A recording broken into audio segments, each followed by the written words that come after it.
You've been hearing it day after day on virtually every show on the other channels. Defending America's own borders is a fake issue. In fact, it's immoral, while intervening in Syria 6,000 miles away is a real one and a moral imperative. Does anybody actually believe that? Why are people saying that exactly? Colonel Doug Macgregor is a retired Army colonel, author of the book Margin of Victory, and he joins us tonight. Colonel, as you see, people make simultaneously the case against using force to protect our southern borders, but in favor of using force to protect the territorial integrity of Syria. What do you think?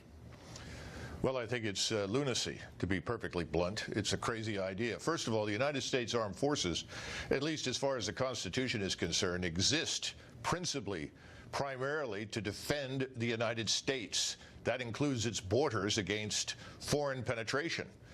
And for 150 years, we've tried to defend those borders. For 100 of those years, we had the United States Army on the border. From 1867 onward, we built forts. We had thousands of troops down there. All the generals that commanded our forces during the Second World War served on the Mexican border. We've been dealing with criminality, corruption, forms of terrorism for decades. And this is not a new problem. People need to understand that Mexico is America's soft underbelly. Before World War II and the Rainbow Plans, we recognized that Mexico presented a threat because Mexico also sides with our enemies. Mexico sided with Germany during World War I against us. Mexico was the principal platform for the KGB in the Western Hemisphere all through the Cold War. Mexico is hostile to us. And for the last 40 or 50 years, anyone heading north in Mexico who said they wanted to go to the United States got to ride on public transportation for nothing. Now add to that the drug trafficking, which is now capitalized on corruption on a scale never before seen in the history of that country, and then the millions and millions and millions of people that have penetrated our border. Then look at the nexus of terrorism and criminality in the Caribbean Basin, where we intercept every day thousands of communications in Farsi, in Arabic, in Russian, in Chinese.